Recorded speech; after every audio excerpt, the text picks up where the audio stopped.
বান্দা বিশ্বাস করো, আমি তোমাকে জান্নাত দিতে চাই, আমি তোমারে মাফ করতে চাই। বান্দা তুমি বান্দা, তুমি আমার দিকে তুমি একটু দেখো বান্দা, যে আমি তোমারে মাফ করার জন্য কত আয়োজন করছি। তোমারে মাফ করার জন্য আমি শবে বরাত এক রাত সাজাইছি, এক রাতে কোটি কোটি মাফ করি।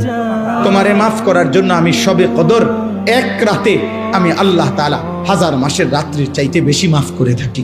তোমারে আমি আল্লাহ মাফ করার জন্য এত বড় শ্রেষ্ঠতম রমজান মাস দিয়েছি, যার মিনিট মিনিট সেকেন্ড সেকেন্ড হীরা মণি মুক্তা মানিকের মতো আমি আল্লাহ সেজদা দিবা একটা, আমার ফেরেশতা লিখবে 70টা।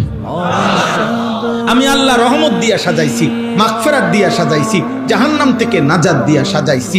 আমি আল্লাহ বৃহস্পতিবার দিবাগত রাতে গুনাহ মাফ করে থাকি। প্রত্যেক দিন তাহাজ্জুদ নামাজের ওয়াক্তে গভীর রাতে কোটি কোটি বান্দা আমি মাফ করি। তাহলে মাফ করার জন্য প্রতিদিন রাত্রে